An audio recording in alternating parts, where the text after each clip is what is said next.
मतलब हद तक हमारे पक्ष में या विपक्ष में है, उसको जो है पूरा विश्लेषण करके बताते हैं। इस तरह जो हमको सही जानकारी जो है अब मिलने लगी है।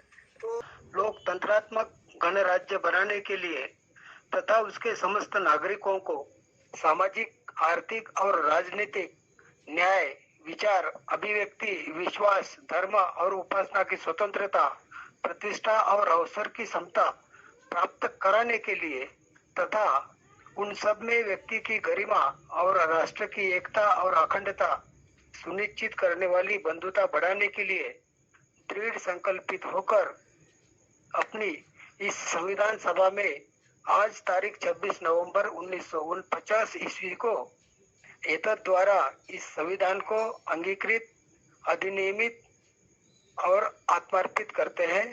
धन्यवाद। जय भीम, जय संविधान। साथियों को नमो बुद्धाय, जय संविधान, जय विज्ञान। साथियों, ओबीसी अधिकार मंच, ओबीसी क्या है, जिसको बाबा साहब ने संविधान में बैकवर्ड क्लासेस कहा है, बीसी। बैकवर्ड क्लासेस में हम OBC, SC, ST and minority सभी लोग आते हैं। उस बैकवर्ड क्लासेस में सामाजिक रूप से, सांस्कृतिक रूप से, शैक्षणिक रूप से, आर्थिक रूप से या राजनीतिक रूप से हम कितना पिछड़े हैं, कितना हमारा प्रतिनिधित्व है, क्या इस देश के संसाधनों में है, इस सब चीज के बारे में जो इस मेन स्ट्रीम से पिछड़ा हुआ है वही इस वर्ग का विशेष लोग हैं जो इससे वंचित हैं। ये अपने को नहीं समझते पिछड़े क्या होते हैं। हम जागरूकता के स्तर को ऊपर उठाने के लिए आप क्षेत्रीय स्तर पर हो या लोकल स्तर पर हो या आपका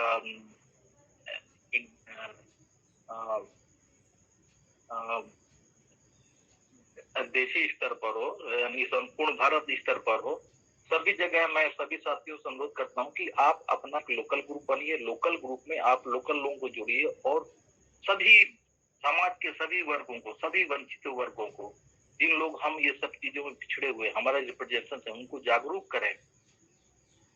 साथियों, अभी मैं अपनी बात शुरू करना चाहूंगा। ये जो शरीर है, शरीर माता पिता की देन है। हर किसी के शरीर हमारा माता पिता है, लेकिन हमारे समाज में ऐसे लोग हैं जिनके कभी कोई माता पिता नहीं हुए, सिर्फ अवतारवाद था। उनका जन्म कैसे हुआ, जिसका कोई हिस्ट्री नहीं है, कोई हवा से, कोई पानी से। इस चीज से हमें, यानी इस ब्राह्मणवाद से हमें बाहर निकलना होगा। तभी ये जो हमारा वंचित ओबीसी समाज है, एससी एसटी समाज है, ये हमारा इस विचारधारा को समझ सकेगा। जो हमारे महापुरुषों हैं उनकी विचारधारा को समझ सकेगा।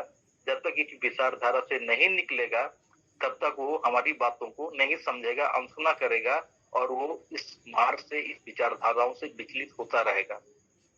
अब माता पिता तो ने हमको जन्म दे दिया, लेकिन कर्म तो माता पिता पे निर्भर नहीं करता। कर्म हमारा स्वयं पे निर्भर करेगा। कहने के लिए बना हुआ है कर्म ही पूजा है, लेकिन ये केवल एक थ्योरेटिकल चीजें हो गई हैं। वास्तव में लोग पूजा को ही कर्म मानता है। ये भारत देश में लगभग 80-82% लोगों का यही हाल है। पेट देखिए, जानवर भी भर सकता है, पेट अपना आदमी भी भर सकता है, पेट खुद भर सकता है। सबको मृत्यु आना है, मृत्यु अटल है, कोई भी अमर नहीं रहेगा। लेकिन हमको जितने ज्यादा समय तक हमारा स्वास्थ्य है, हमारा शिक्षा है, जो हमारी बुनियादी चीजें हैं, जिसको हम जितने समय तक अपना उपभोग करें अपने समाज के विकास के लिए, उतना हमारा समाज ऊपर आएगा, शिक्षित होगा, विकसित होगा और समाज उन्नत करेगा। हमारे लोगों को देश में कुछ धार्मिक तौर पे आप देखेंगे कि ईश्वर की पूजा में लगा देते हैं। ईश्वर की पूजा लोग करेगा तो भी मरेगा और नहीं करेगा तो भी मरेगा। ये तो सत्य है। मरने के बाद कोई देखिए स्वर्ग गया कि नहीं, स्वर्ग और नरक की कल्पना कर दी गई। स्वर्ग नरक देखिए लिखा गया है। भगवान बुद्ध ने सीधे कहा है, न स्वर्ग है, न नरक है, न कोई अवतार है, न पाप है, न पुण्य है, न आत्मा है, न परमात्मा है।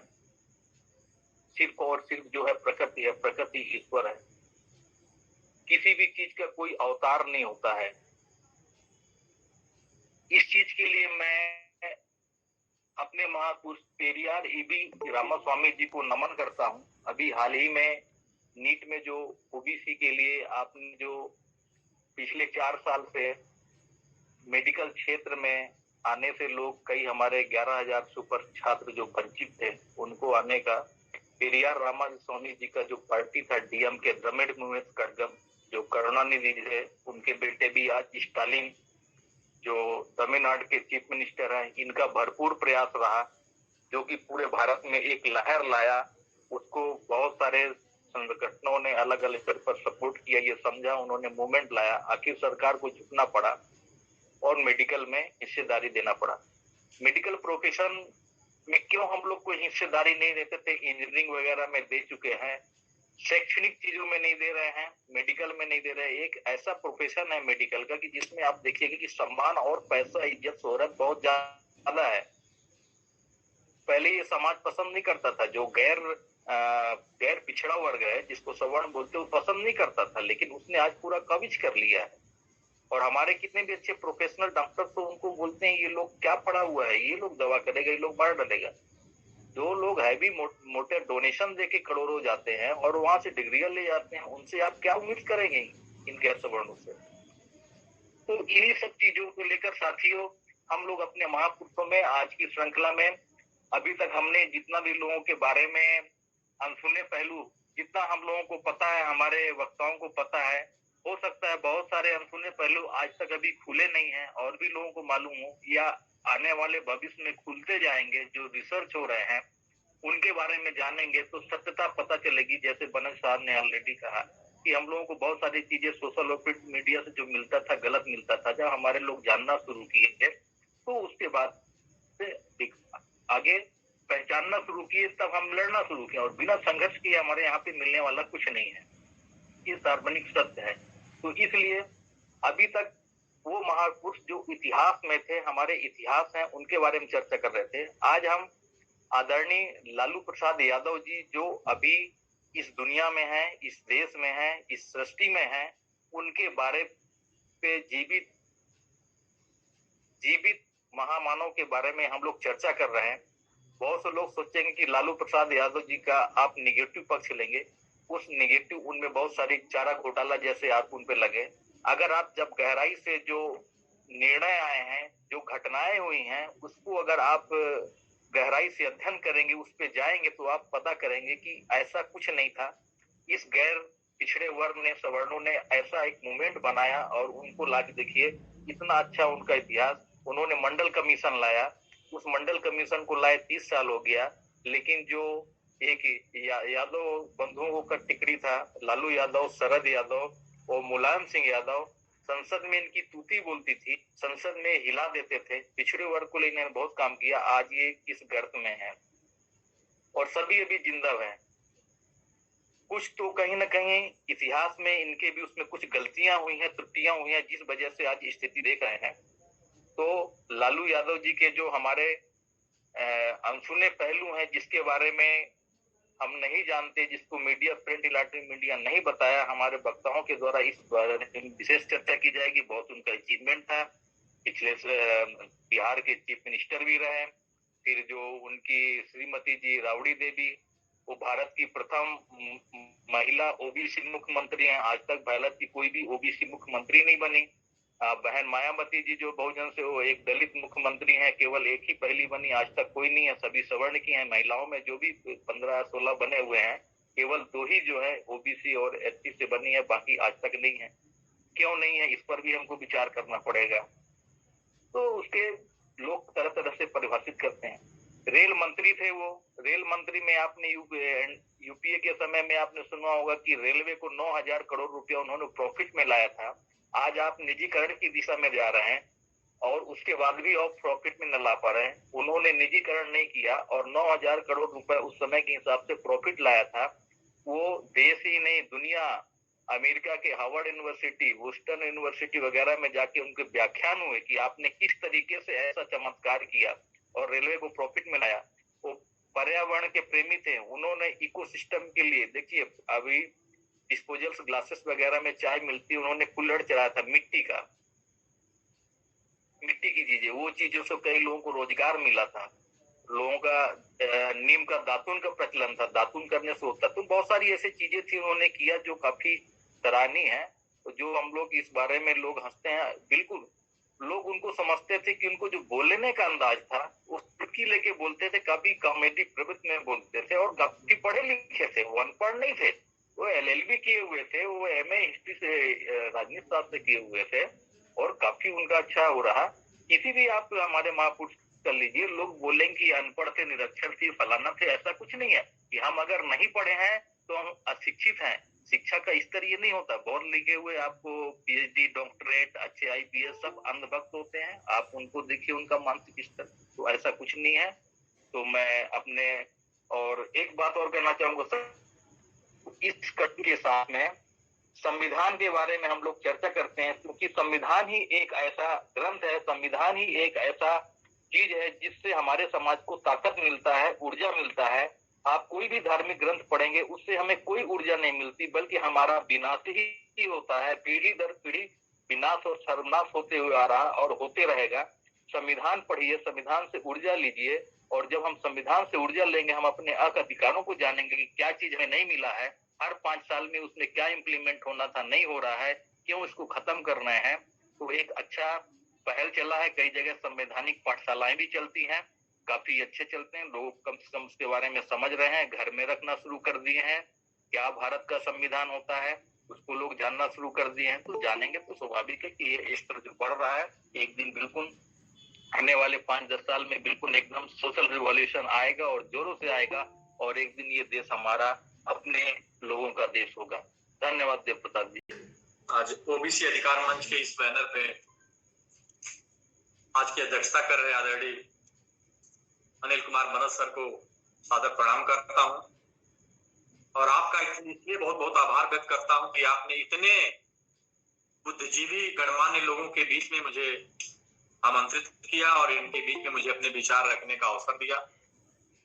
इसके लिए मैं बहुत बहुत आभारी हूं आपकी संस्था का और आपका। अभी जैसा कि बहुत विस्तार से और सारी चीजों को संकलित करते हुए विनोद सर ने प्रस्तावना रखा कि हमें किन मुद्दों पे बात करनी है। निश्चित रूप से आज लालू प्रसाद यादव के बारे में आपने जो मुद्दा उठाया है ये अत्यंत सराहनीय है। जो शख्स जीवन के इतने झंझावातों को झेलने के बाद, इतनी मुश्किलों का सामना करने के बाद, जबकि निर्दोष होकर भी इतनी कठिनाइयों से सामना करते हुए जब बाहर आया है जेल से इतने वर्षों के बाद, और फिर वो अपने समाज के लिए, OBC समाज के लिए फिर से वो एकजुट करके लड़ाई लड़ने के लिए तैयार दिख रहा है, तो मैं ऐसे साहस को सबसे पहले नमन करूंगा, ऐसे व्यक्तित्व को जिसने इतना बड़ा साहस भरा हुआ है, कूट कूट कर साहस भरा हुआ है कि कोई भी सरकार की इतनी प्रताड़ना उनको झुका नहीं पाई, उनको डरा नहीं पाई। इसीलिए के बारे में ज्यादातर लोग जानते हैं, बहुत ज्यादा बताने की मैं आवश्यकता नहीं समझता कि जब अपने जन्म से 1948 में जब इनका जन्म हुआ, जन्म के मतलब ये भी है कि बहुत सामान्य परिवार में, गरीब परिवार में जन्म हुआ, लेकिन ख्वाब ऊंचे थे। समाज के प्रति इनका जो नजरिया था समाज को आगे ले जाने का, वो इनके जीवन में बार बार इस चीज को उद्वेलित करता रहा कि वो अपने समाज को कैसे उभार सकते हैं, अपने समाज के लोगों को कैसे आगे ले जा सकते हैं। उस अभियान को चलाते हुए आप जयप्रकाश नारायण जी के आंदोलन में भी शरीक हुए, छात्र जीवन से, और छात्र जीवन में उनके इतने नजदीक आ गए, सिन्हा साहब के इतने नजदीक आ गए कि 1977 में आप जनता पार्टी की लहर में सांसद चुने गए। वहां से आपने कभी पीछे मुड़कर नहीं देखा।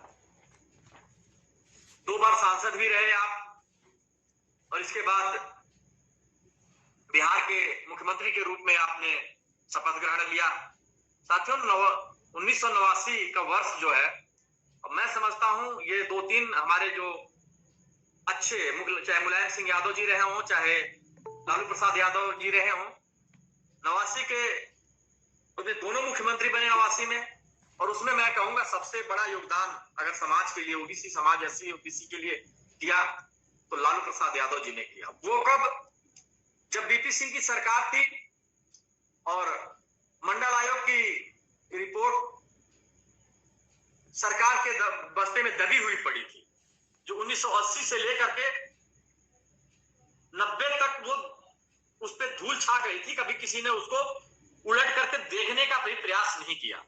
मैं समझता हूं अगर उस रिपोर्ट को लागू कराने का सबसे बड़ा योगदान है, वो अनसुने पहलुओं में ये आता है कि उसके लिए सिर्फ और सिर्फ एक शख्स जिम्मेदार है, और वो है लालू प्रसाद यादव जी।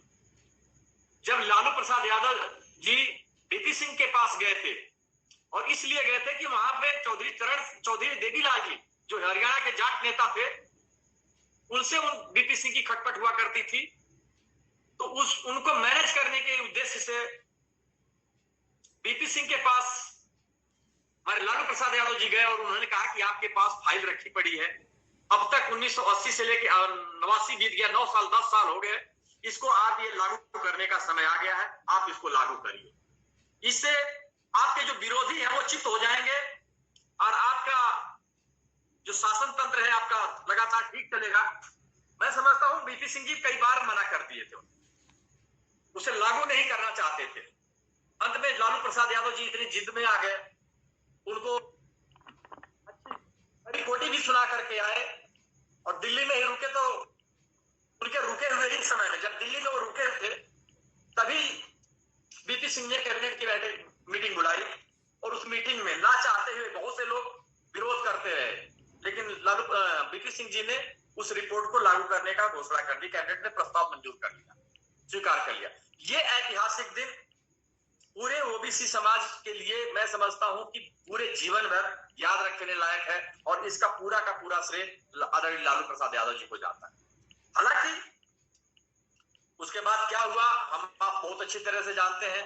तो ये लालू जी की देन थी कि लालू जी वहां पे मंडल आयोग को लागू करवाए। और उससे पहले आप मानिए बिहार की क्या दुर्दशा थी, हमारे एससी ओबीसी समाज की कैसी दुर्दशा थी। मैं समझता हूं कि नॉर्थ इंडिया में सबसे बुरी दशा बिहार में थी हमारे ओबीसी समाज की।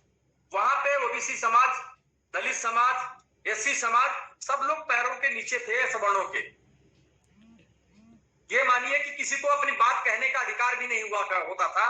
और जब लालू प्रसाद जी वहां मुख्यमंत्री बने तो उन्होंने और कुछ किया नहीं किया। मैं नहीं कहता कि वो उन्होंने विकास के काम कितने किए कितने नहीं किए, मैं उस बात पे नहीं जाता। मैं कहता हूं सामाजिक विकास का जो नारा उन्होंने दिया, जो आंदोलन खड़ा किया, सामाजिक विकास की जो प्रगति की उन्होंने, आज तक दुनिया में पूरी दुनिया में उनकी जैसी प्रगति मैं नहीं समझता कि कोई और इंसान है जो इतनी बड़ी प्रगति कर पाया हो। समाज में जो बोल नहीं सकता था उसको बोलने की उन्होंने हिम्मत दी, उनको हौसला दिया। जो किसी के सामने खड़ा नहीं हो पाता था उसको उसके साथ चारपाई पे बैठने की हिम्मत दी उन्होंने।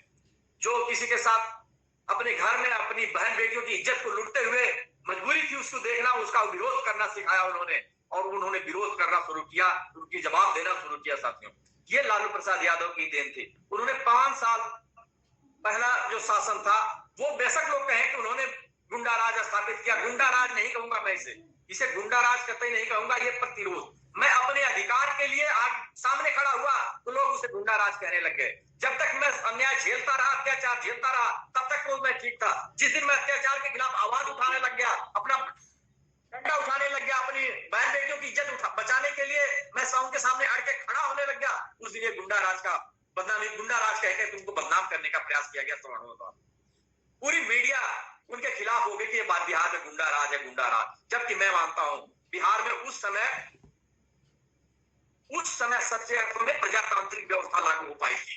सीधे शब्दों में बात कहूं तो पहली बार ऐसा लगा बिहार में कि हाँ, सवर्ण के साथ साथ ओबीसी समाज, एससी समाज भी जीवन यापन सम्मान करने की इस दिन आ रहा है।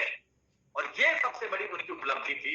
वो आने वाले वर्षों में उन्होंने यथावत जारी रखा। और यही एक कारण रहा कि जो घोटाला, चारा घोटाला सवर्णों का इतने पुराने समय से, जगन्नाथ मिश्रा के समय से चला आ रहा था, उस घोटाले को उन्होंने खोला अपने शासन में, उन्होंने उसको उजागर किया।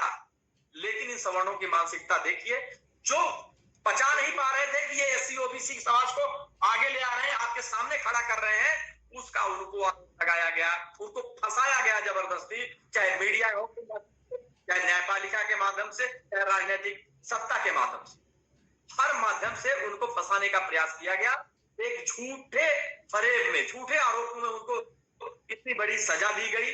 मैं समझता हूं कि वो सजा बेशक पाए हों, लेकिन वो ओबीसी के आज भी नायक है दिलों में, उनसे ज्यादा इज्जत सम्मान और किसी भी नेता में शायद नहीं होगी, जो आज के समय में जीवित नेताओं की बात करूं तो। अब बात करता हूं संघर्ष उन्होंने किया। मैं कहता हूं उनको तो भारत का नेल्सन मंडेला कहा जा रहा है आज के समय में। जितना संघर्ष 27 साल तक नेल्सन मंडेला ने अफ्रीका की जेलों में अपना जीवन बिताया, सिर्फ इसलिए कि वहां अश्वेतों को उनका अधिकार मिले, उनको सम्मान मिले।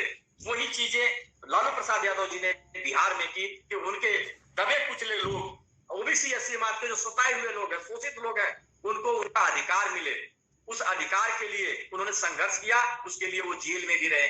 आज भी वो प्रताड़ना के युग से गुजर रहे हैं, लेकिन ऐसे समय में मैं ऐसे शख्सियत को बार बार नमन करूंगा, उनके साहस को नमन करूंगा। और उन्होंने क्या क्या नहीं किया गरीबों के लिए, आप ये सोचिए।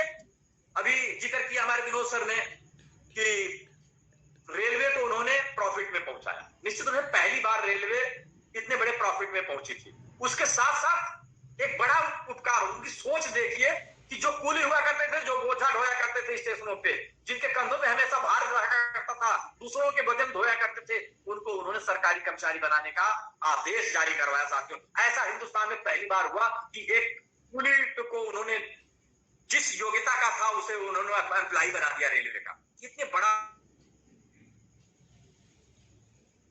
सोच, इतनी बड़ी सोच शायद ही किसी और वर्तमान के नेताओं में हो। दूसरी चीज, जो गरीब आदमी है उसके उत्थान के लिए उन्होंने देखिए एक और नया कॉन्सेप्ट उन्होंने पैदा किया था, गरीब रथ। उन्हें पता था गरीब लोग एसी में नहीं चल पाएंगे, हमारे एससी और ओबीसी समाज के लोग गरीब कभी सफर करते हैं तो ट्रेनों में एसी का सपना भी नहीं देख पाते थे। लेकिन जब से गरीब रथ चली, उन्होंने एक ऐसा काम किया कि जो स्लीपर का था उससे और जो एसी का टिकट, उसके बीच में ऐसा टिकट निर्धारित किया जिससे लोग अब उसका एहसास कराने लिए। बात साथियों केवल एसी की बात नहीं है, बात गर्व की है कि हम उनके बराबरी पे खड़े हुए। वो हमारे दिल में एहसास होने की बात थी। उस एहसास को हमारे लोगों के बीच में पैदा करने की उनकी जो महत्वाकांक्षा थी वो कामयाब रही, जिससे लोगों में, हमारे अंदर आत्मविश्वास पैदा हुआ हमारे लोगों में कि हम भी इनकी तरह रह सकते हैं, हम भी इनकी तरह से जीवन शैली जी सकते हैं। साथियों, अपने बच्चों को भी हम इस कैटेगरी में अपने परिवार को लेकर के यात्रा कर सकते हैं। केवल ये सुविधाएं इनकी मोहताज नहीं है, केवल इनकी बपौती नहीं है, ये हमारा भी अधिकार है और हम इसको ले गए और उन्हें वो रास्ता निकाला था। इस तरह से उन्होंने अपने जीवन में लगातार गरीबों के लिए, दबे कुचले लोगों के लिए, चाहे उन्होंने कितनी परेशानियां झेली हो, लेकिन अपने जीते जी मैं समझता हूं वो ये करते रहेंगे। उनका ऐसा व्यक्तित्व है, उसे कोई रोक नहीं सकता, उनको कोई झुका नहीं सकता, उनको कोई डरा नहीं सकता। ये चीजें मैं पूरी शिद्दत के साथ कहना चाहूंगा कि आज का समय है कि ऐसे लोगों का हमें साथ खड़ा होकर के उनका सहयोग करना चाहिए। आज मंडल कमीशन जैसा दोबारा आपने देखा कि मेडिकल में आरक्षण दोबारा इतनी डिमांड के बाद, मैं धन्यवाद देना चाहूंगा कि मुख्यमंत्री जी का, साउथ के जो उन्होंने डीएमके के नेताओं का जो उन्होंने इतना बड़ा स्टेप उठाया, सरकार को झुकाया। और अगर ऐसे ही डीएमके जैसी पार्टी के लोग और लालू प्रसाद यादव जी जैसे लोग हमारे समाज में एकजुट होकर के हम सबको एक इकट्ठा करने का काम करें, शिक्षित करने का काम करें, और हम लोगों का दायित्व बनता है कि उनके साथ खड़े होने का काम करें, तो निश्चित रूप से ये जो हमारे साथ हमारे अधिकार को छीना गया है, हमारे अधिकारों को पोषण किया गया है, उनको दोबारा वापस दिलाएंगे, इसमें कोई दो राय नहीं है। अब जरूरत है कि हम एकजुट होकर के उनका साथ निभाएं। साथियों, मंडल कमीशन में मैं बताऊं, मंडल कमीशन में 40 संस्तुतियां थी, जिसमें से कमोबेश केवल 2 संस्तुतियों को आंशिक रूप से लागू किया गया है। अभी सारी संस्तुतियां बकाया है। हमें लड़ना है, हमें लालू प्रसाद जी के साथ रहना है, ऐसे लोगों का साथ देना है, और हमें उम्मीद रखनी चाहिए, हमें आशा रखनी चाहिए, हमें विश्वास रखना चाहिए कि वो मंडल कमीशन की 40 संस्तुतियां अक्षर से लागू हो भारत में। जब तक वो अक्षर से लागू नहीं होंगी, ओबीसी समाज का कभी भी पूर्ण विकास नहीं हो सकता। उसके लिए संघर्ष करने की जरूरत है, उसके लिए लड़ाई लड़ने की जरूरत है। अब एक चीज और बताना चाहूंगा, क्योंकि मैं समय ज्यादा ले लिया मुझे लग रहा है। जहां तक बात आई थी आर्टिकल 29 की, तो आज के समाज में इस समय आप देख रहे हैं कि तानाशाही व्यवस्था है, चाहे केंद्र की सरकारें हो चाहे स्टेट की सरकारें हो, जहां भी भाजपा की सरकार है हमेशा तानाशाही व्यवस्था चल रही है। सरकार के सामने कोई आवाज उठाने की हिम्मत नहीं कर पा रहा, और जो आवाज उठा रहा है उसको सीधे जेल में डाला जा रहा है, उसके ऊपर मुकदमे किए जा रहे हैं। आज आर्टिकल 9 हमको ये इजाजत देता है, 29, कि हम अपनी भाषा को, संस्कृति को, अपनी लिपि को सुरक्षित रखें, उसको हमें अपने बनाए रखने का हमें अधिकार दिया गया है। लेकिन आज हो क्या रहा, सीधा उल्टा हो रहा है। किसी के धर्म के साथ छेड़खानी हो रही, किसी के मजहब के साथ छेड़खानी हो रही, किसी की संस्कृति के साथ छेड़खानी हो रही। कभी 3 तलाक का मुद्दा उठाया जाता है, कभी एनआरसी का मुद्दा उठाया जाता है। लगातार अल्पसंख्यकों को परेशान किया जा रहा है, खासतौर से मुस्लिम अल्पसंख्यक को।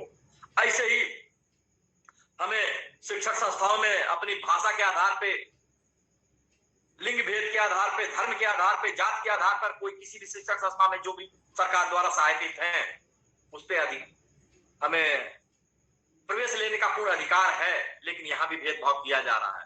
आप निजी संस्थाओं को लगातार बढ़ावा दिया जा रहा है। आप देख रहे हैं सरकारी संस्थाओं को लगातार खत्म किया जा रहा है।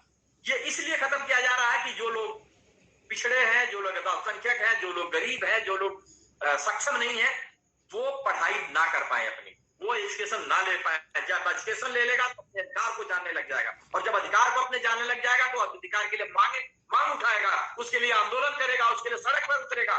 वो सरकार ये डरी हुई है कि इनको शिक्षा से दूर कर दो, शिक्षा से वंचित कर दो। जो पहले हुआ करता था वो दोबारा ये सरकार मनुवाद की व्यवस्था लागू करने में दोबारा से चालू हो गई है, और लगातार शिक्षण संस्थाओं को खत्म किया जा रहा है, सरकारी संस्थाओं को खत्म किया जा रहा है, अध्यापकों की भर्ती बंद कर दी गई है, स्कूल लगातार बंद होते जा रहे हैं, जिससे हम और हमारे बच्चे हम एजुकेशन ना ले सकें। और जब हम एजुकेशन नहीं लेंगे तो हम अपनी पुरानी कार्य पद्धति की ओर चले जाएंगे, पुराने संस्कारों की ओर चले जाएंगे, पुराने कामों की ओर चले जाएंगे। ये सरकार बार बार योजनाएं बनाती है कि जो ऐसा कर रहा था, लोहारगिरी करने लग जाए, बढ़ईगिरी करने में, यादव गाय पालने लग जाए।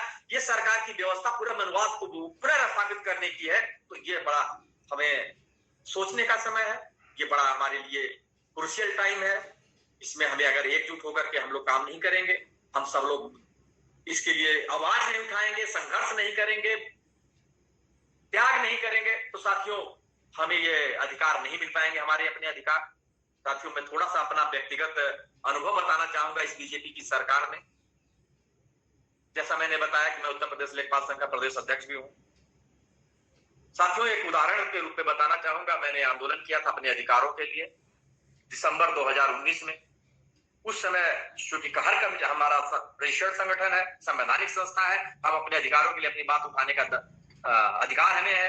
हमने उसमें आंदोलन किया। आंदोलन के दौरान क्या हुआ था, उस आदमी को तो हमारे खिलाफ आंदोलन हुआ। आंदोलन में हमारी बर्खास्तगियां हुई, कार्रवाइयां हुई, और आपको यकीन दिलाऊं कि साथियों जो कार्रवाइयां हुई, आंदोलन जब वापस हुआ सबको वापस कर लिया गया। लेकिन हम 2 आदमी, प्रदेश कार्यकारिणी के 2 आदमी जो ओबीसी थे, 4 लोग बर्खास्त किए गए थे। सवर्ण 2 थे और 2 ओबीसी थे। एक कश्यप जी थे और एक मैं था यादव, और 2 सवर्ण जो थे, एक पंडित जी थे, एक लाला जी थे, उनको तो सरकार ने बहाल कर दिया।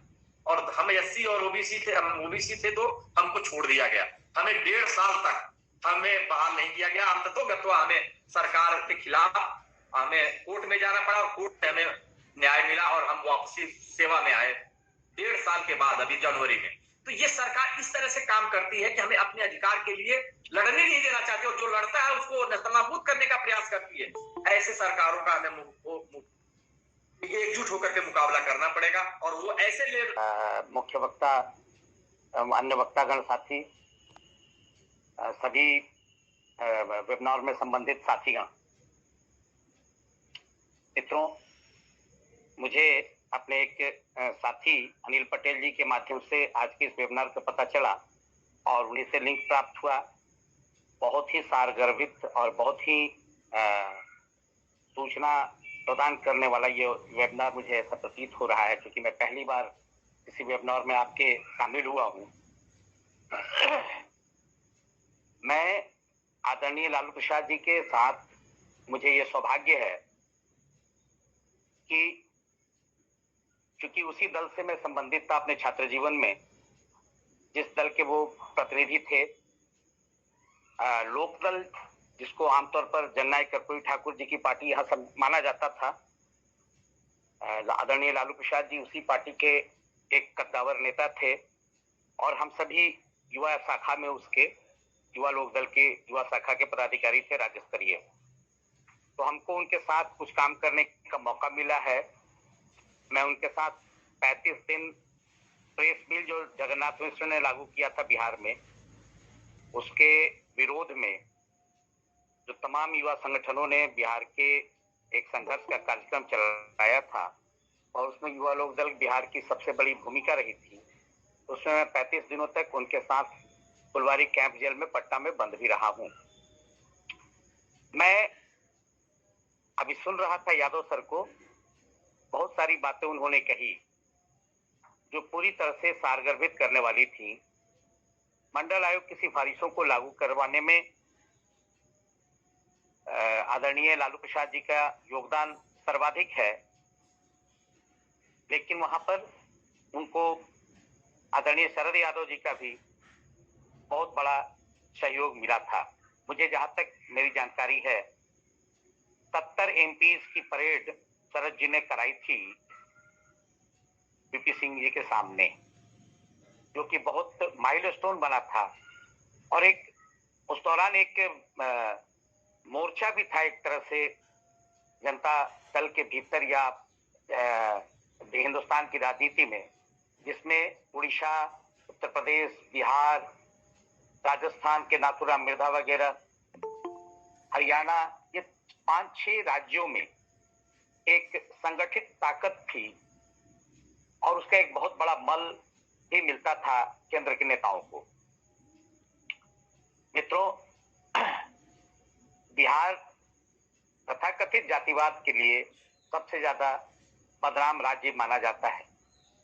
उसका कारण भी कुछ कुछ इशारे में कहा आदरणीय यादव सर ने कि जब हम विरोध करना शुरू करते हैं जातिवाद को, हम सह रहे थे जब तक दूसरे राज्यों में लोग, आज भी राजस्थान के बहुत सारे इलाकों में लोग बताते हैं कि दलित महिलाओं को जूतों में पानी दिया जाता है पीने के लिए। लेकिन बिहार में इस चीज की परंपरा बहुत पहले एक परंपरागत तरीके से चली। बिहार में क्रांतिकारियों की धरती रही है बिहार।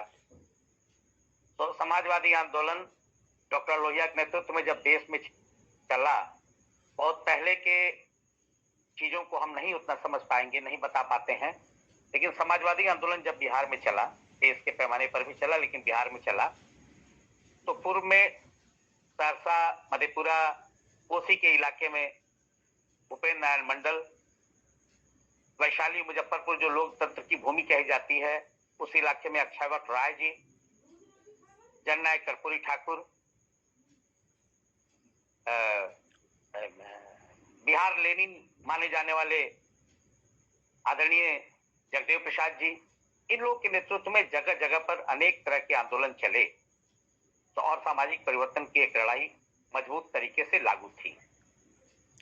लालू प्रसाद जी ने उन तमाम धाराओं को एक नई गति प्रदान की और इसका उनको दुष्परिणाम भी भुगतना पड़ा।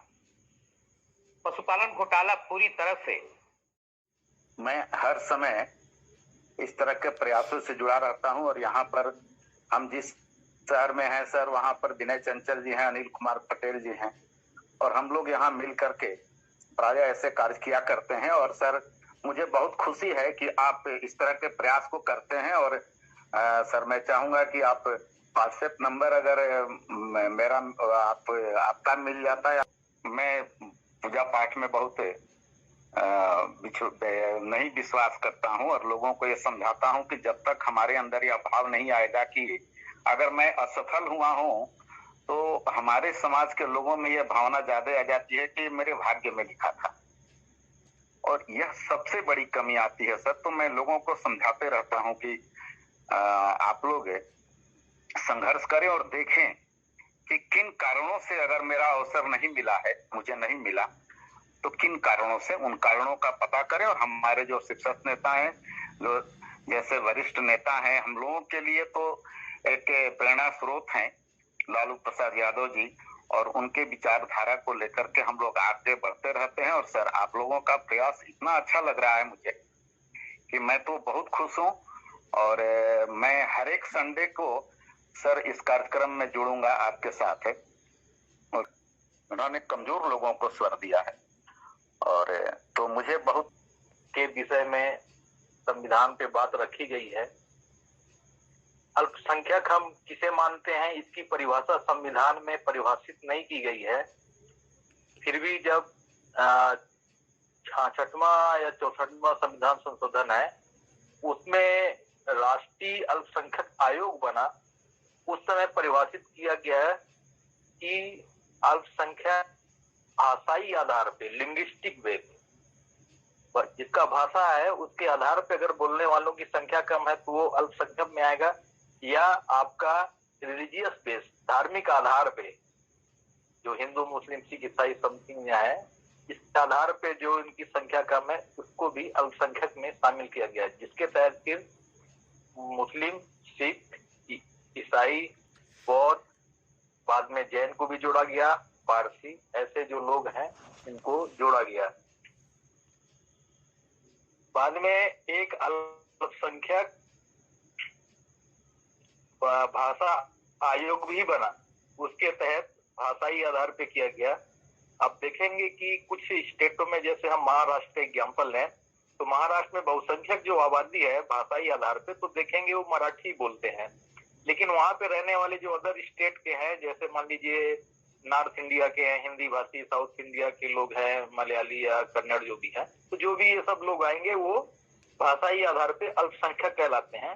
तो कहने का मतलब कि इन आधार पे जो अल्पसंख्यक हैं वो अपने भाषा के लिए, अपने लिपि के लिए, अपने संस्कृति के लिए, अपने शिक्षा के लिए अगर कोई भी काम करना चाहते हैं तो भारत के संविधान में वो अपना कार्य करने के लिए स्वतंत्र है।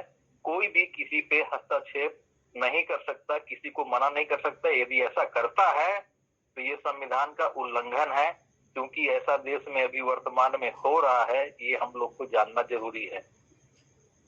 लेकिन जो नंबर 1 पे ये चीज कहा गया, अब अल्पसंख्यक बोलेंगे तो इस देश में मैक्सिमम जो आबादी है 82% जो पिछला धार्मिक आधार पे पिछला 2011 का जनगणना में, तो 82% हिंदू है। लेकिन आप देखेंगे जो नॉर्थ ईस्ट है, उत्तर पूर्व, जो जैसे 7 बहनों का जो राज्य बोलते हैं, मेघालय, सिक्किम, मिजोरम, मणिपुर, ये नागालैंड, अरुणाचल प्रदेश, इधर में आप देखेंगे तो यहाँ पर हिंदुओं की संख्या कम है। यहाँ पे हिंदू जो है अल्पसंख्यक है।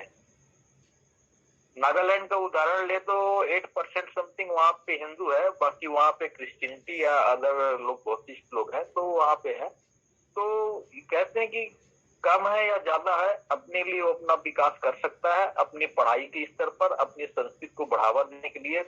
लेकिन 29(2) बोलता है कि जिसको सरकारी एड मिलेगा, सरकारी ग्रांट मिलेगा, या सरकारी स्कूलें हैं, जैसे कहीं कोई डीएवी स्कूल अगर है, या किसी ईसाई मिशन स्कूल है, या अलीगढ़ यूनिवर्सिटी जैसा सर ने बताया, अगर ये मेडिकल का, साइंस का, टेक्नोलॉजी का कोई भी आप पढ़ाई करते हैं, आप वो पढ़ाई करवाएंगे, लेकिन वहां पे ये जरूरी नहीं है कि आप वहां पे धर्म विशेष या भाषा विशेष का आप वो करेंगे। आप एक अलग उसमें क्लासरूम या आप कोर्स जोड़ सकते हैं, लेकिन बाध्य नहीं कर सकते।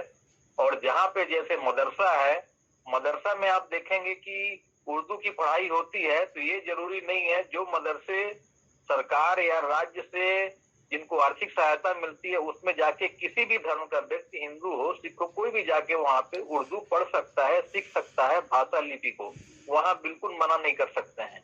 लेकिन चूंकि इसमें भाषाई धार्मिक आधार पे देखेंगे बहुत सारे जो कोर्सेस है, तो उसमें आपको साइंस, टेक्नोलॉजी या मेडिकल साइंस के बारे में नहीं पढ़ाया जाता है, या स्पेस साइंस का, या जो भी है आज के समय में। तो हमको जरूरत उस चीज की है, इसलिए उस चीज को जो भी धार्मिक संस्था या भाषाई आधार पे जोड़ेगा और एड प्राप्त है, तो उसको साइंस, टेक्नोलॉजी सहित सब चीजों को देना पड़ेगा, और सभी का उसमें स्वागत है। कोई किसी को मना नहीं कर सकता, हर वर्ग का लोग वहां पे रहेंगे, और किसी विशेष का वहां पे कार्यक्रम नहीं होगा, सब कुछ सार्वजनिक सामूहिक होगा।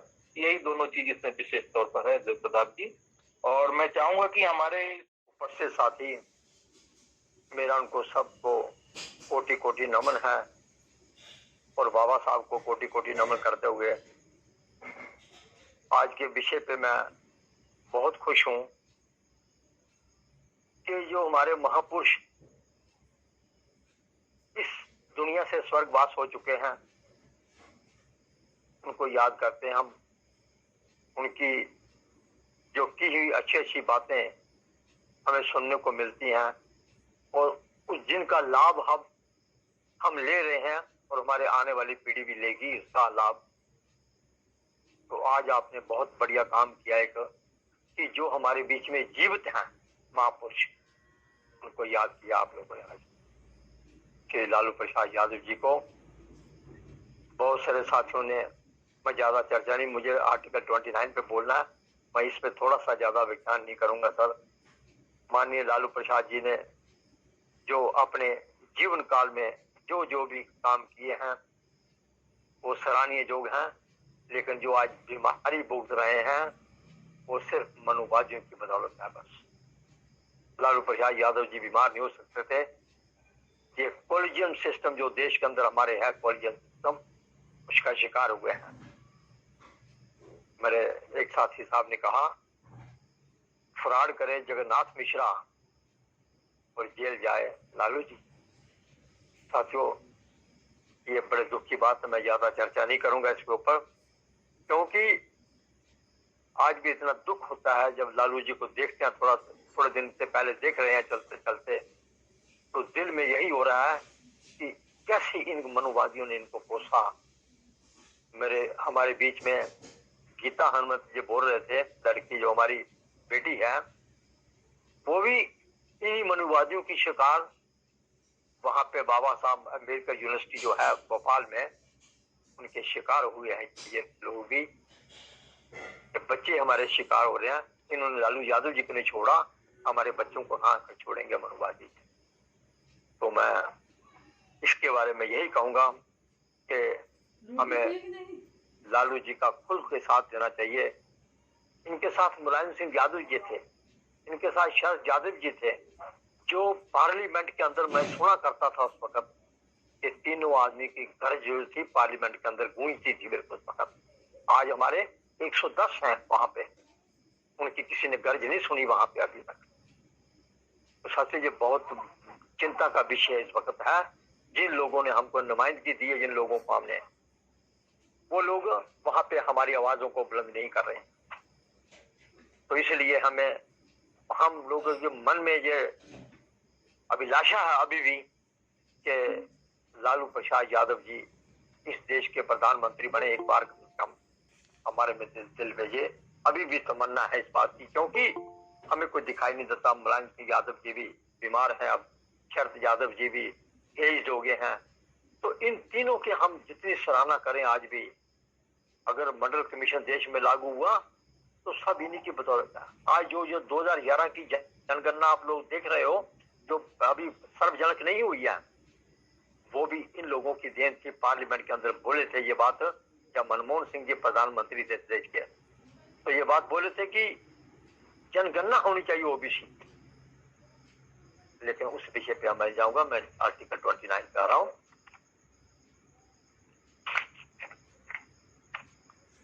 आर्टिकल 29 की बाबा साहब को जरूरत क्यों पड़ी इस बात की संविधान में लिखने की? पहले सबसे, जैसे सभी हम जानते हैं, हमारा देश भिन्न भिन्न धर्मों, भिन्न भिन्न जातियों और भिन्न भिन्न भाषा बोलने वालों का एक समूह है देश हमारा। तो इसलिए अगर अपनी अपनी भाषा को जैसे कायम रखने के लिए या उनको भाषाओं को इस्तेमाल करने के लिए पॉलिटिकली, तो हर प्रदेश में एडमिनिस्ट्रेशन में, जैसे आप देखते हैं कि बंगाल में बंगला चलती है, तमिलनाडु में तमिल, पंजाब में पंजाबी, जम्मू कश्मीर में उर्दू, हिमाचल में हिमाचली भाषा, महाराष्ट्र में मराठी भाषा। ऐसे बहुत से प्रदेश हैं जिनके अंदर अपनी अपनी भाषा बोली जाती है। और जैसे हमारे जातीय समूह है देश के अंदर, आप सब ने अपने अपने कुछ ने इंस्टीट्यूशन भी बनाए हैं, जैसे अलीगढ़ मुस्लिम यूनिवर्सिटी है, उसके बाद बाबा साहब यूनिवर्सिटी है, उसके बाद एकलव्य लॉ कॉलेज है। मतलब कहने का कि धर्म के नाम से भी और जाति के नाम से भी अपने अपने जो उनके महापुरुष हुए हैं उनके नाम से लोगों ने अपने अपने इंस्टीट्यूशन बनाए हुए हैं। लेकिन उन सब को प्रोटेक्ट करने के लिए आर्टिकल 29 जो था वो इंट्रोड्यूस किया गया, ताकि ये ना हो कि जो बंगला वाला है वो बंगला भाषा नहीं बोल सकता है, एडमिनिस्ट्रेशन में बंगला भाषा वो राज्य नहीं इस्तेमाल कर सकता है। उनको सबको प्रोटेक्ट करने के लिए आर्टिकल 29 बनाया गया। मैं अब पढ़ के सुना देता हूँ सब। Protection of interest of minorities.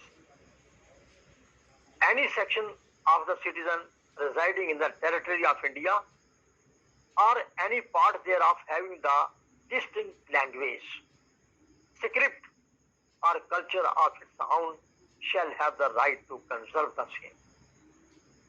जो मैंने आपको भाषा के नाम से कहा, इस 29(1) में ये कवर होता है, इस बात को प्रोटेक्शन मिलती है कि हम लोग ये भाषा बोल सकते हैं। इस भाषा को कोई कहने का कि उसको कोई प्रभावित नहीं कर सकता है, कोई इसको रोक नहीं सकता है। ये बाबा साहब ने बहुत बड़ी एक 29(1) में ये हमें सुविधा दी बोलने के लिए लोगों के लिए।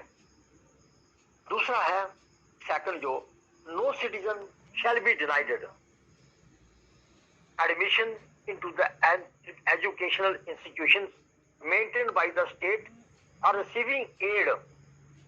receiving aid out of the state funds on the grounds only of the religion, race, caste, language or any of them। ये 29 जो सेकंड है ये आर्टिकल 15(4) के बिल्कुल उसके समर्थ में है। तो इसलिए ये दोनों जो इसमें आर्टिकल जोड़े गए 29 के अंदर, एक तो लैंग्वेज के बेस पे और दूसरा जो है इसमें इंस्टीट्यूशंस में, जैसे मैंने आपको नाम लिया कि अलीगढ़ मुस्लिम यूनिवर्सिटी और जैसे एकलव्य लॉ कॉलेज और विश्व हिंदू यूनिवर्सिटी है। मतलब कहने का कि इन सब को ये प्रोटेक्शन मिलती है इसके अंदर।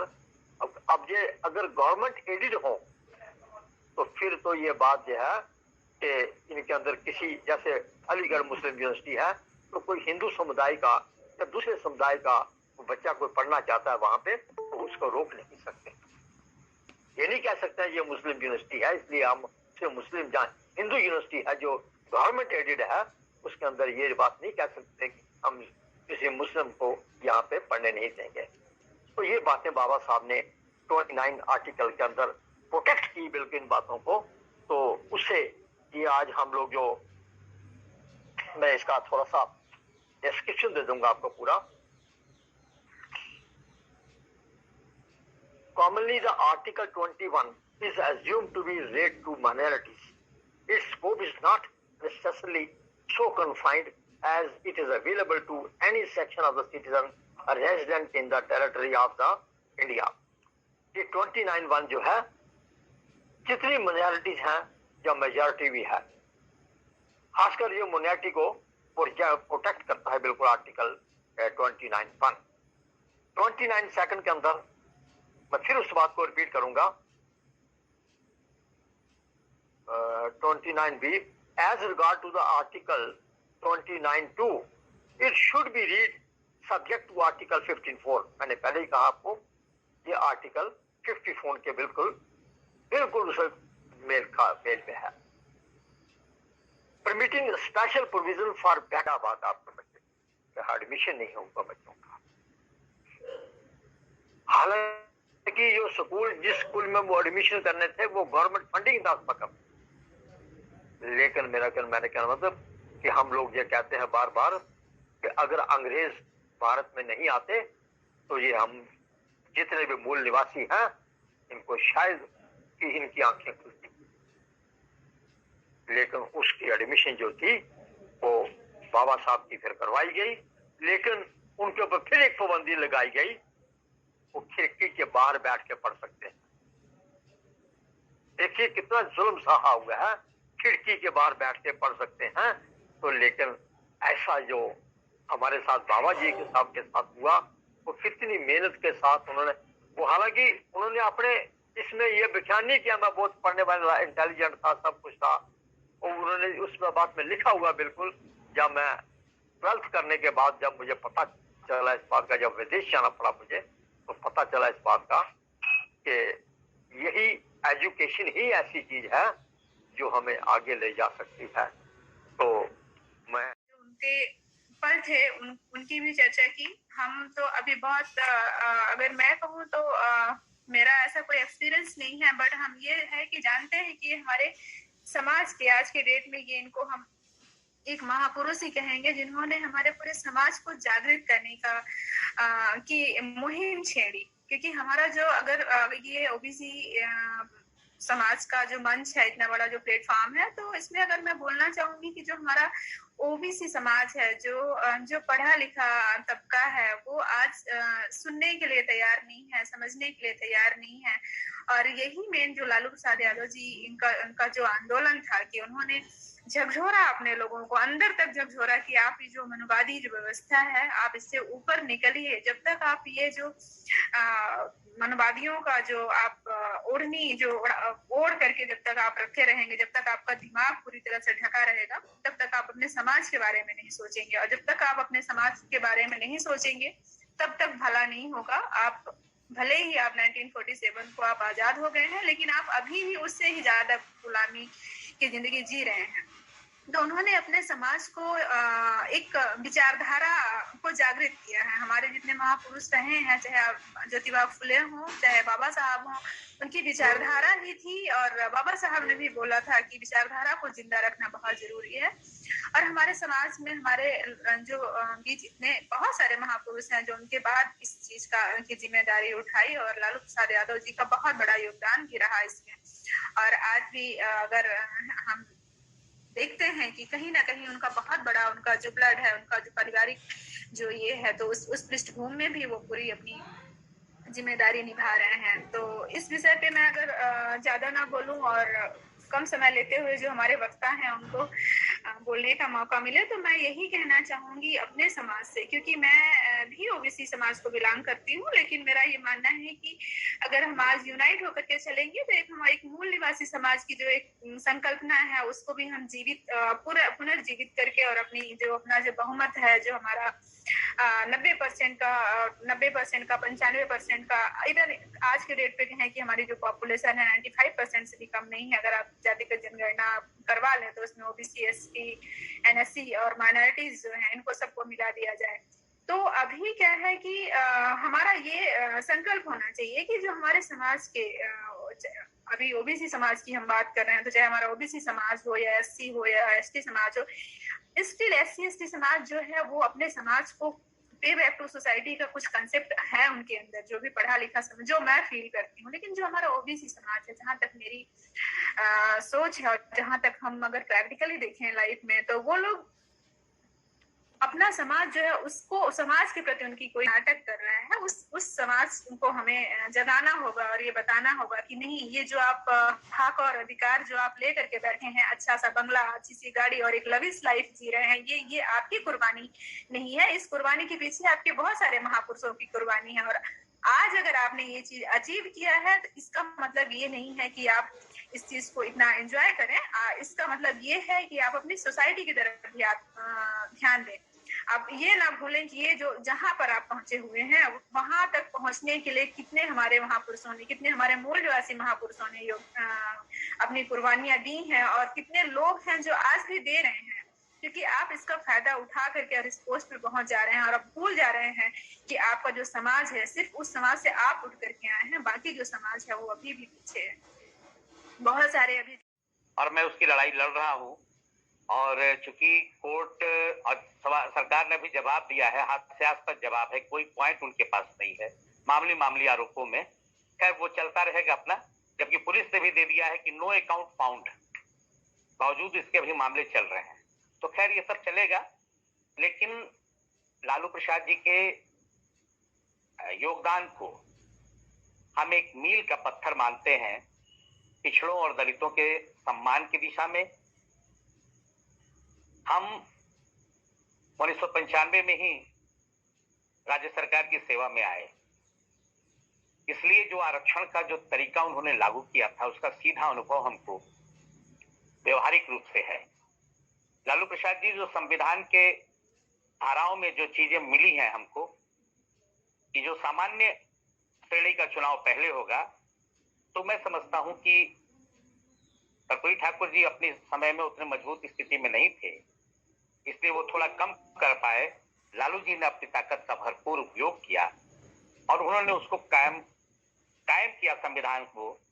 उन्होंने सबसे पहले 50% लोगों को सेलेक्ट किया, उसमें चाहे वो दलित युवक आए, युवती आए, पिछड़ा आए, और उसके बाद उन्होंने जो बाकी के 50% पद थे उनको अपने अपने कोटा से भरा। मैं एक उदाहरण दूंगा, मैं रोहतास जिला का रहने वाला हूं।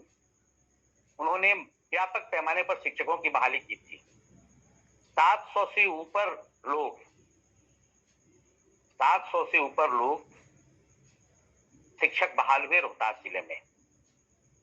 मैं आपको आज यह बताते हुए गर्व महसूस करता हूं और उसका पूरा श्रेय आदरणीय लालू प्रसाद जी को है कि 700 से अधिक लोगों में मात्र 83 लोग सवर्ण थे।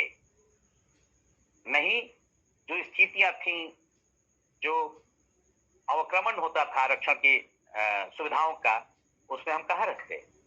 शायद हमको मिलता 200-250 लोग, दलित और पिछड़ा सारे मिलाकर। ठीक उसी तरह से एक गैर संवैधानिक चीज हुई है अभी हाल में। हम तमाम लोग उसके लिए दोषी हैं।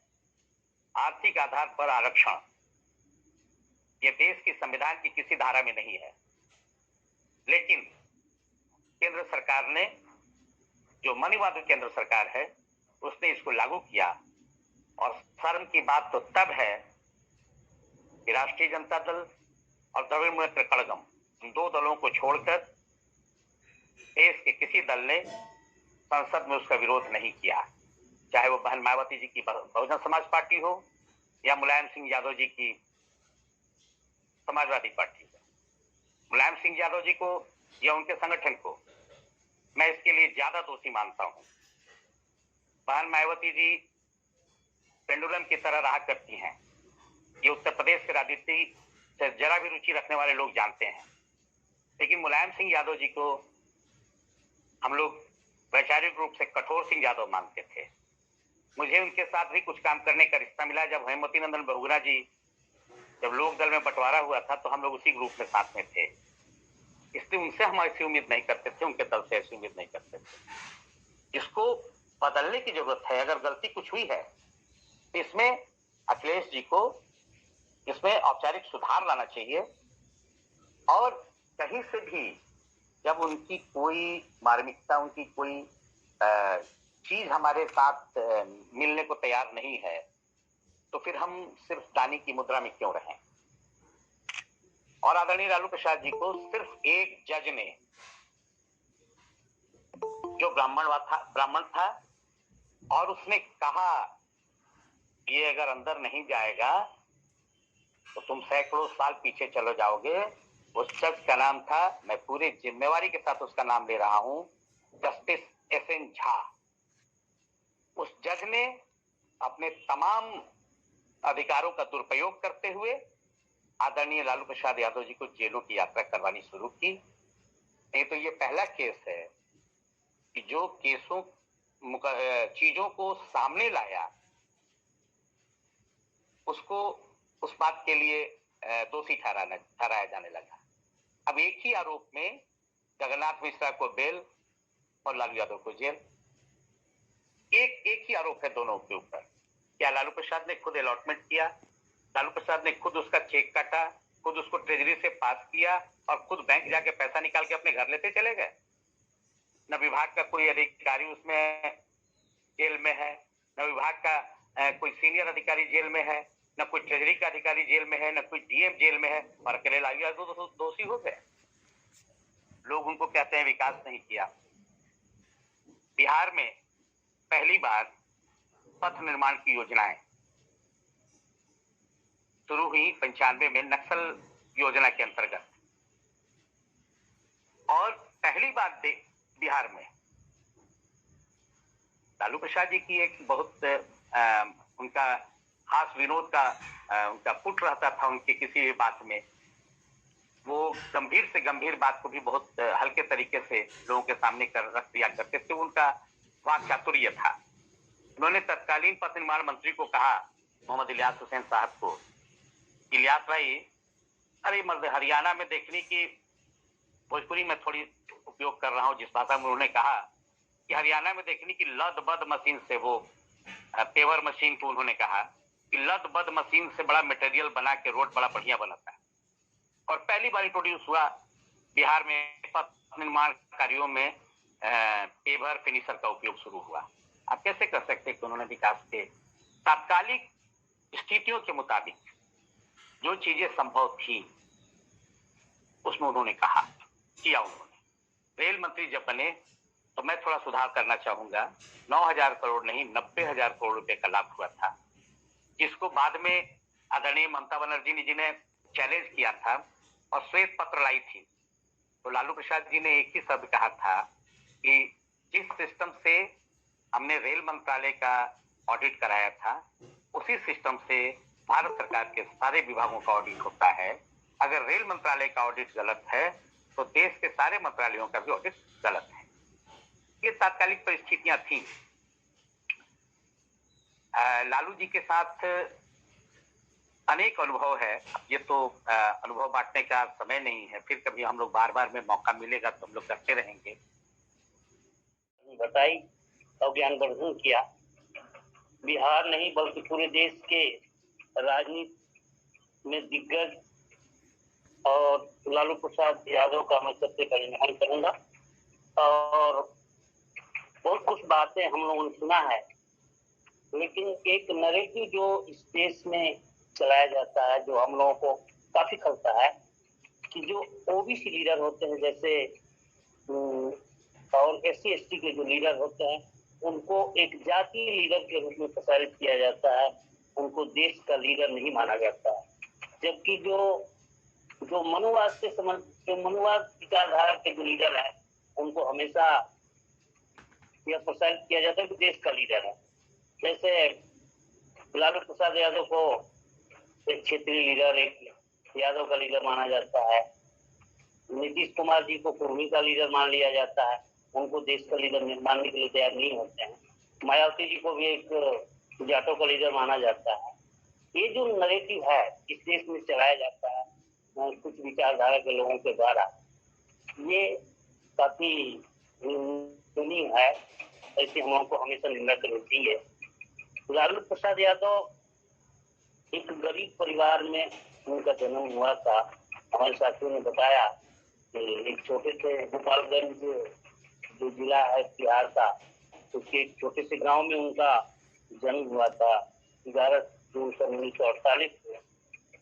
उनमें जब वो पटना में अपने भाई के पास जो 87 के यहाँ रहकर पढ़ रहे थे, तो लालू प्रसाद यादव चूंकि ग्रामीण अंचल से आए थे तो गरीबों की क्या दुर्दशा थी वहाँ, उसको बहुत ही नजदीक से उन्होंने देखा और उसको काफी उन्होंने चिंतन भी किया।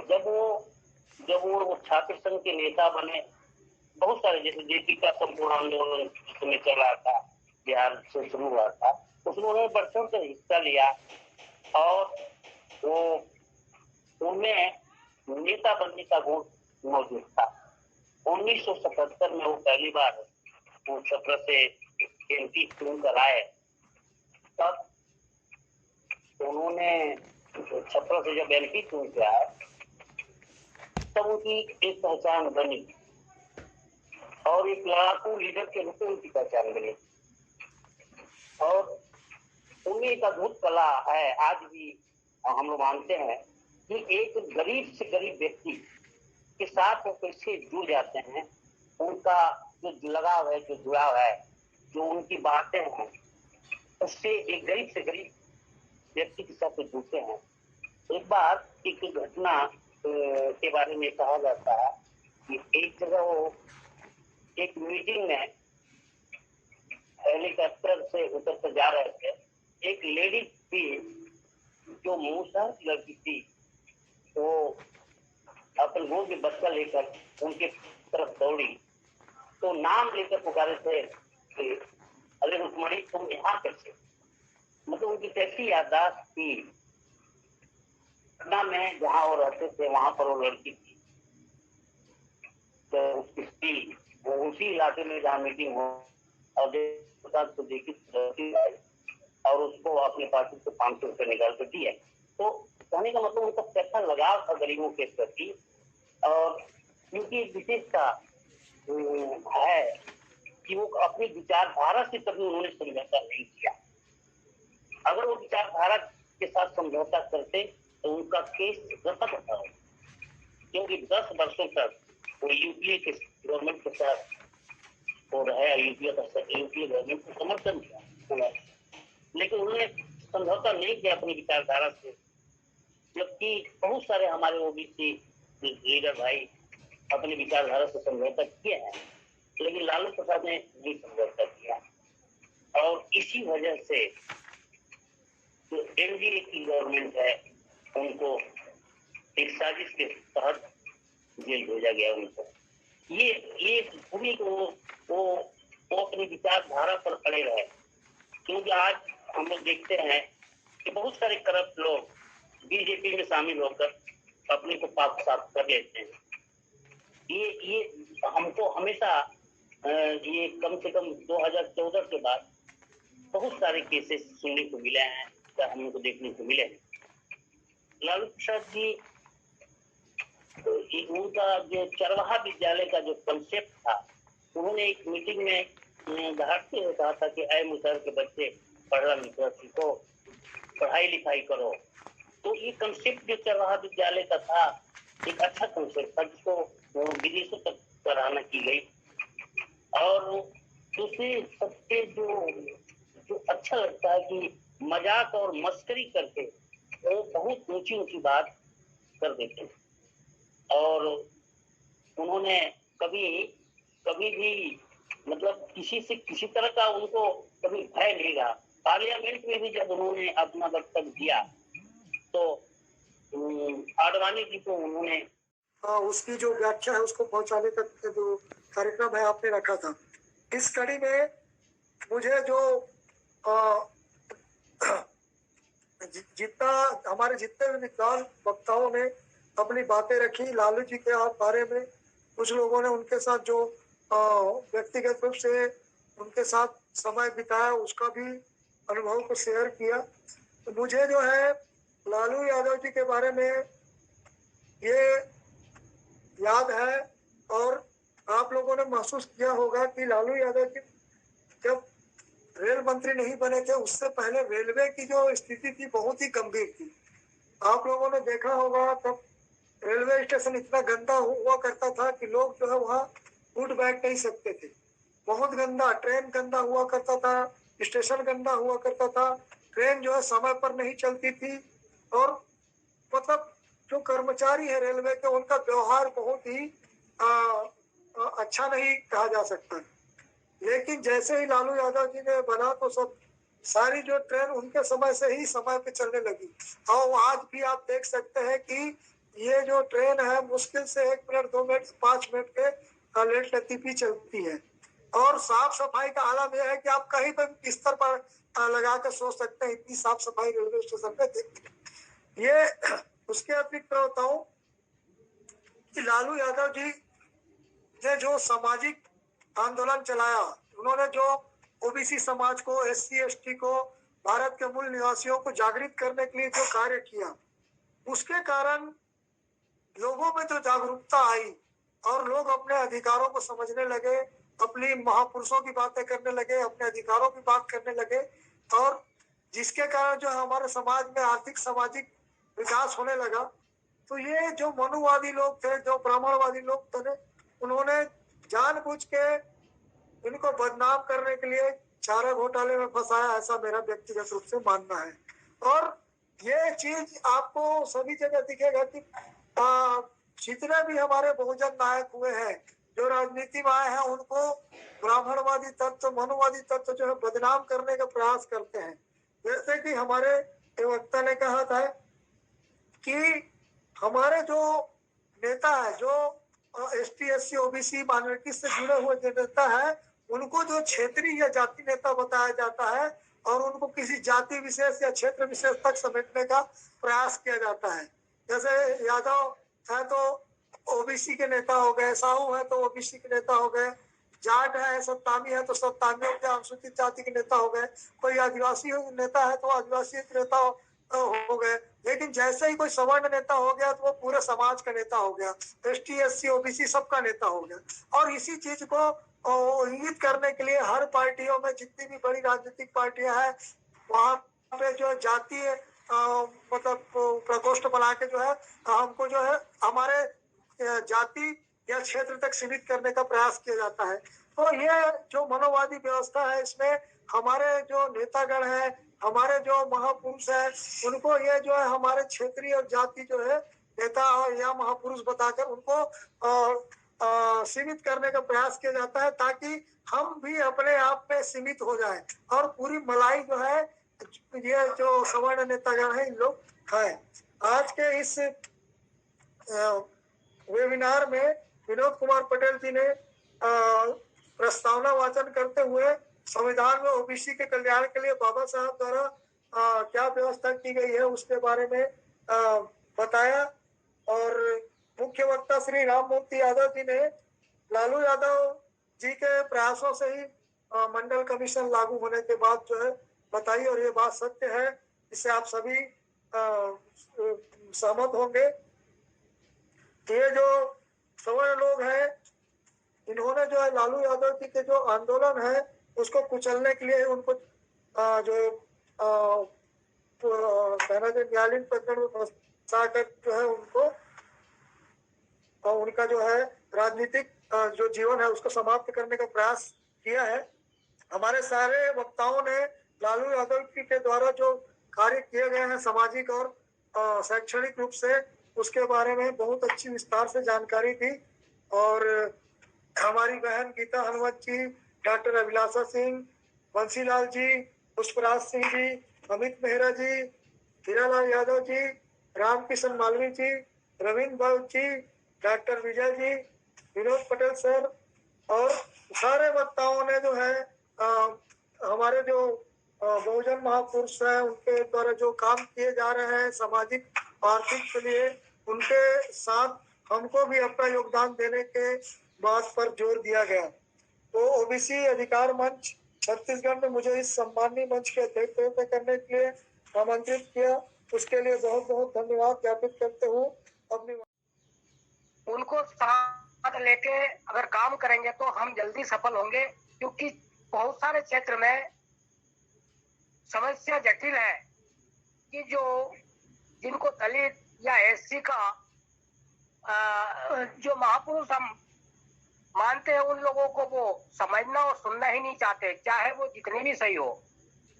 तो मैं आप सभी से यह अनुरोध करता हूं कि देश भर में शिवाजी महाराज को हर बच्चा, हर इंसान, हर सभी लोग जानते हैं।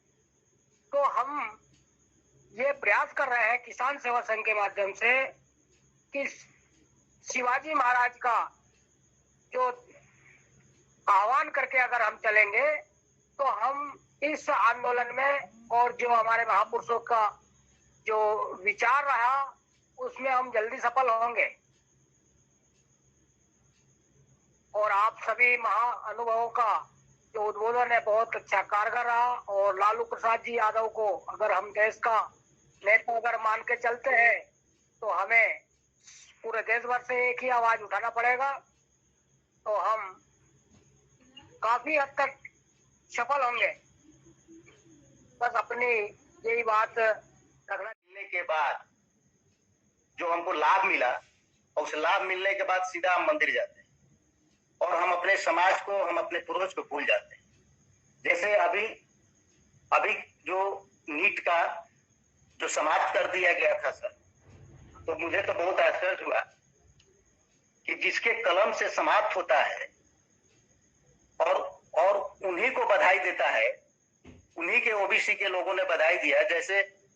जैसे बीजेपी के मोदी जी और नित्यानंद राय जी जो अभी गृह मंत्री हुए बिहार से ही हुए, वो बधाई दे रहे हैं मोदी जी को कि आपने ओबीसी को अधिकार दिए, समाप्त भी किए और अधिकार भी किए। तो अधिकार जो मिला वो निश्चित रूप से ओबीसी महासभा और जो पूरे देश में छोटी छोटी संगठन जो ओबीसी का है, और एक संगठन जो वामसेफ का जो ऑफशूट विंग है, राष्ट्रीय पिछड़ा वर्ग जिसके राष्ट्रीय अध्यक्ष चौधरी विकास पटेल जी हैं, उन्होंने भी 20 तारीख को और 26 तारीख को और 3 तारीख को पूरे जिले में धरना और प्रदर्शन और रैली का काम किया और डीएम के माध्यम से ज्ञापन दिया।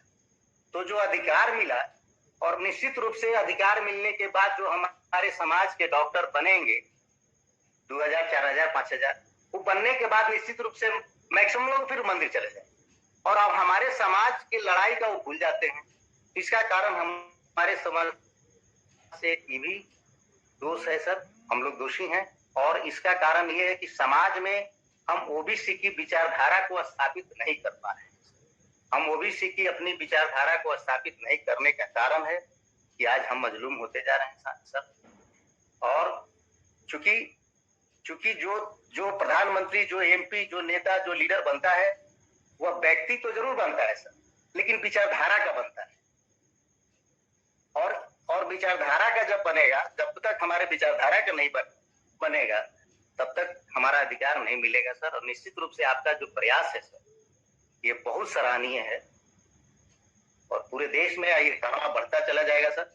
और हम निश्चित रूप से, हमसे जितना बनेगा, मैं बराबर कहता हूँ कि मैं तन मन धन से मैं साथ हूँ सर, सहयोग देता रहूंगा। जो भी बनेगा मैं उसके लिए प्रयास करूंगा सर। और इसी चंद शब्दों के साथ मैं अपनी बात को समाप्त करता हूँ। जय भारत, जय नमो बुद्धाय, जय मुनिवास। बहुत बहुत आभार, बहुत बहुत आभार, बहुत बहुत धन्यवाद सर। आप अपना विचार रखें और हमें मार्गदर्शन करें किए हैं। हमारे बीच अगर जो भी हमारे साथी जुड़े हैं, अपना विचार रखना चाहते हैं तो विचार रखें, नहीं तो कार्यक्रम को समाप्ति की ओर ले चलें। हेलो, हाँ सर, खंडेराव सर, आ रही आवाज? सभी को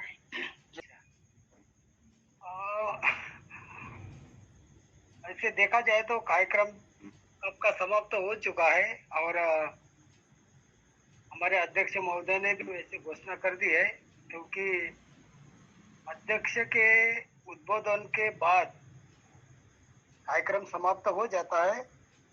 फिर भी अभी भी बहुत सारे लोग जुड़े हैं, ये सही में क्रांतिकारी और मिशनरी मैं मानता हूँ। समस्याएं हमारी बहुत सारी है सर, लेकिन वो हल नहीं हो रही है। समस्याएं बहुत सारी हल नहीं हो रही। क्यों नहीं हो रही? क्योंकि कोई खास पहल नहीं हो रही है। इन सारी समस्याओं को निवारण करने के लिए उस पर अमल होना जरूरी है। माननीय विनोद कुमार पटेल जी के अनुरोध पर जैसे कहा गया है, मुझे कार्यक्रम समाप्त करने की घोषणा की अनुमति मिली है। इससे पहले मैं 2 शब्द कहना चाहूँगा कि हम सभी भारतीय लोगों का जो दुश्मन है, उससे हम सभी लोग अच्छे से वाकिफ है, परिचित है। उस दुश्मन का अस्तित्व समाप्त करने का इलाज भी हमारे पास है। उस दुश्मन को, हेलो, आवाज आ रही है सर? जी सर, आ रही सर। उस दुश्मन को सामाजिक, आर्थिक, धार्मिक या राजनीतिक रूप से परास्त किया जा सकता है। और वैसे देखा जाए तो सामाजिक रूप से अगर उन्हें हमको परास्त करना है, बेमौत मारना है, जैसा कि किसी ब्राह्मण को पंडित जी या महाराज कहना बंद कर दे तो उसकी सामाजिक हत्या होगी, ऐसा मुझे लगता है। बिना तलवार के हो जाएगी, किसी हथियार की जरूरत नहीं पड़ेगी। इसी तरह किसी राजपूत को ठाकुर साहब या फिर हम लोग राजा जी बोलते हैं, इस तरह का कहना या उद्बोधन जो है ना, उनको उनके सम्मान में कहना बंद कर दे तो भी उन सारे राजपूतों की, क्षत्रियों की ये इस तरह सामाजिक देहांत हो जाएगा। किसी बनिया को, वैश्य को सेठ जी साहूकार कहना बंद कर दे तो वो भी है, और उसके दुकान से कोई भी सामान लेना बंद कर दे तो उनकी आर्थिक मौत हो जाएगी।